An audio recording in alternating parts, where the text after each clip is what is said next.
Hey guys, Chad here with Exodus Trail Cameras. About 2 months ago, we released some content, a blog, and then a video version podcast with the video version uploaded to YouTube, all about topographical maps, how to read them, and some map basics. And the feedback we got from that was pretty overwhelming. A lot of guys thought that that blog and that podcast was super useful, but the majority wanted to see some visual examples of some of the things that we were talking about. So in those previous pieces of content, we talked about map basics, map orientation, what a topo map is, the 10 rules of contour lines, and some key features. So if you guys haven't caught those pieces of content, please be sure to check out the links in this video description and go back and look at some of that stuff.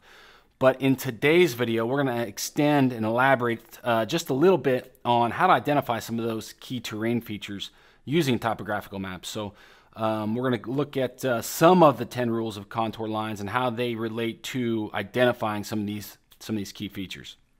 So we have a screen grab. We're going to do some screen sharing. So this will go back and forth a little bit. But the first thing we want to look at are ridge tops and how to identify ridge tops. So as you see, we have some pins dropped on our map, and we're going to zoom in here just a little bit.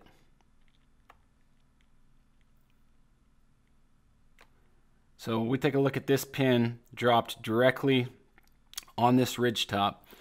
You'll be able to see a couple things and note that this is actually a ridge top. So the first thing that I personally look at are my index lines. So your index lines are going to be shaded a different color, be a little bit thicker, and carry an elevation above sea level elevation. So this right here would be an example of an index line. And approximately 50 feet below that is going to be another index line. Now, another way to look at these ridge tops, identify ridge tops, is if you have closed circles. If you have contour lines that form closed circles, like this example right here, that is signifying a hilltop or peak. Again, that's a contour line rule. Any closed circles formed by a contour line is either going to signify a depression or a hilltop. The only difference is if it's a depression, it's going to have some hash marks around the outside perimeter of that circle. So those are the easiest ways to identify ridge tops. The next thing we're going to look at are bottoms. How to identify a bottom. So we're going to come over here to one of our other pins and take a look at this bottom right here. For me, the easiest way to identify a bottom is actually looking for those depictions showing some type of waterway. So as you see on the screen grab, we'll zoom in here a little bit. This body of water is just depicted by a dash and dotted blue line that's showing some type of waterway in the bottom. When you're in hill country, typically in the bottoms you're going to have some type of waterway, whether that's flowing water, stream bed, creek bed, pond. Water runs downhill, it's going to collect and form a waterway. So for me, that's the easiest and fastest way that I depict a bottom when I'm looking at topo maps. But again, you can also reference those index lines, go to those index lines, and just the reverse of finding a ridge top, you find those index lines in above sea level elevation and work backwards until you're at the bottom of that slope. So the next topographical feature we want to be able to identify are drainages.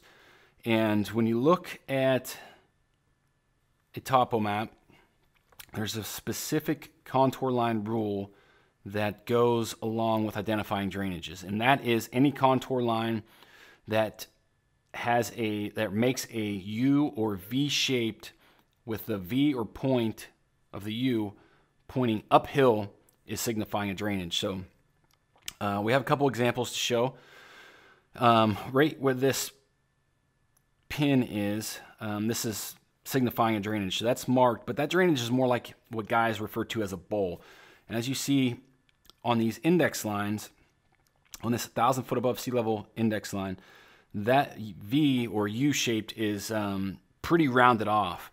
And as you progressively follow these contour lines uphill, there's not much of a shape there. So what that's showing you is basically what guys refer to as a bowl. And this example, you can almost see that there's actually two different drainages here. There's a drainage that comes up here, and then there's actually a smaller less defined drainage that comes up here. So it's a little bit of a weird example. But when you jump over, we'll jump over on this ridge and show this drainage here. When you look at your contour lines, you notice that that V shape or U shape is always pointed uphill. That's what signifies the drainage. And then this drainage is actually a single drainage, and it's not as wide or as broad as what that bowl creates. So when you have those drainages that have a very sharp V shape pointed uphill, typically those are going to be narrower. There's not going to be as much width across the valley, I guess you could say, but they'll be much more narrower. So essentially that's how you're going to define and look at a drainage on your topo map. The next feature we're going to touch base on is saddles. So saddles is like a buzzword for big woods, whitetail hunters in hill country. Everyone's talking about saddles, how to scout them, how to find them. But right here on our screen grab, we have a pin dropped, and that essentially is in a saddle. If you're unfamiliar with the term saddle, a saddle is just a low point in a ridge.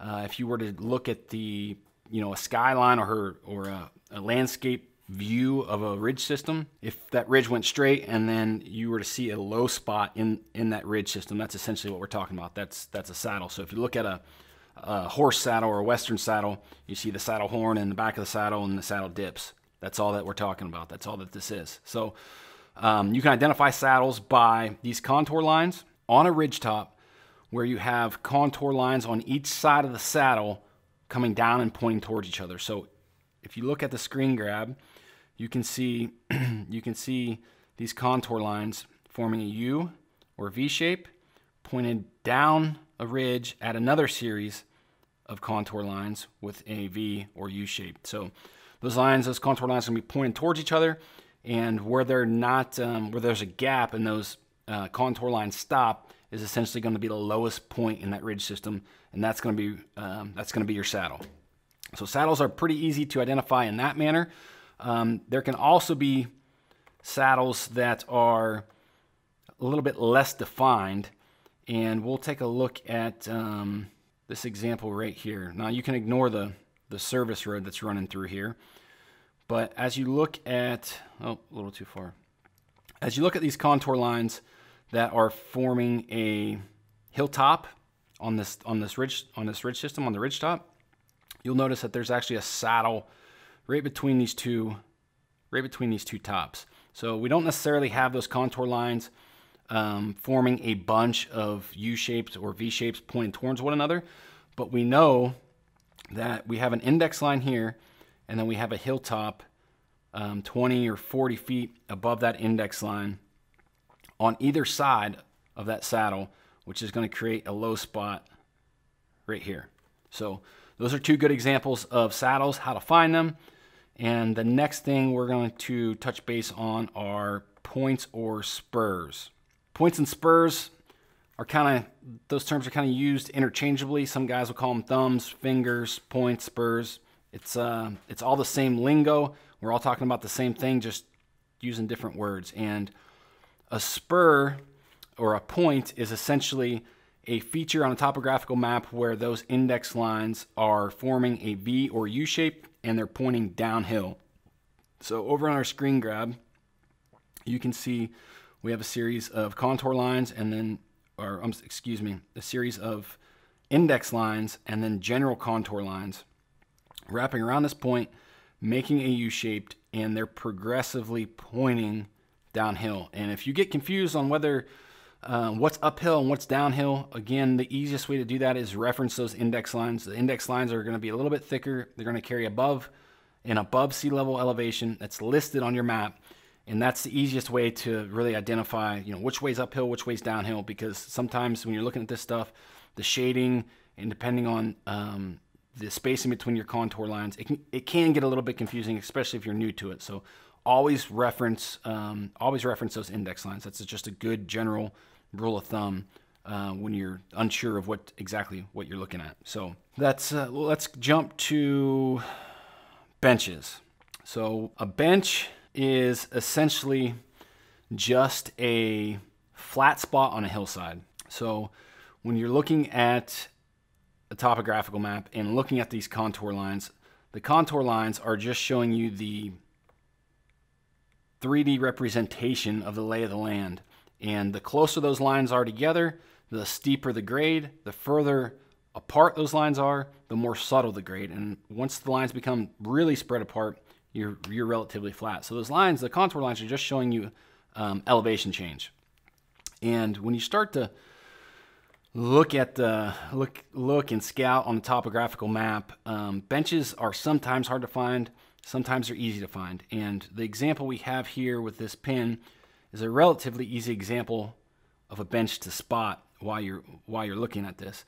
So you see we have contour lines coming around this point, and as we get down to this bottom 1/3, you can see the spacing right here between these general contour lines starts to get a little bit wider. So that's going to signify a less subtle grade, and with the shading we can see that it's actually a flat spot.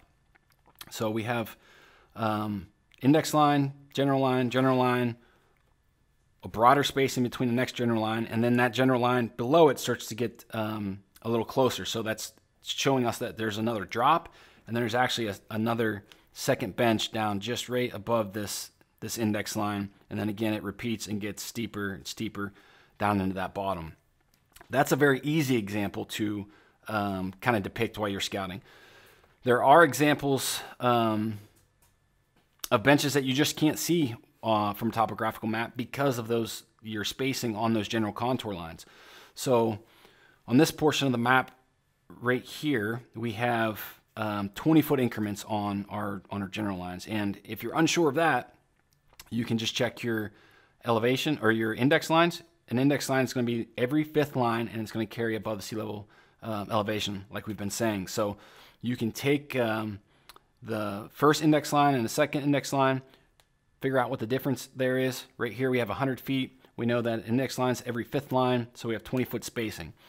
But back to the benches. In an area like this, if you have a 10-foot bench that breaks in between those general index line elevations, it's going to be really hard for you to actually see that on the topo map. So there are occasions where you simply just can't see benches, and really the only way to really look at it and find out how defined of a bench it is actually to go scout it. So on this example right here, as we get down to that bottom 1/3, we can see that those index lines, these general index lines, start to space out a little bit, showing less of a grade, but there's no shading really to signify that there's an actual bench there. So that's a spot maybe we would mark and just maybe glass it or take a look from a hilltop or a bottom or a ridge, and maybe not go walk it, but be able to identify if there is a bench there from several hundred feet away without wasting any time.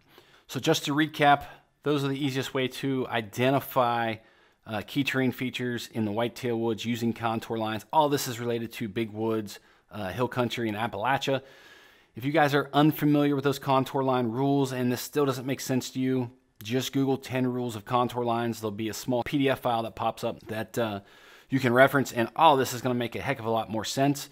And be sure to leave any questions or comments, thoughts in that comment section below. Smash that subscribe button and hit the bell notification for us, because next month we're going to be doing some in the field videos of these key terrain features, how we scout them, how we hang cameras, and why we think that it's important to take a look at this stuff in relation to how whitetails are using it. So appreciate the support. Thanks for watching.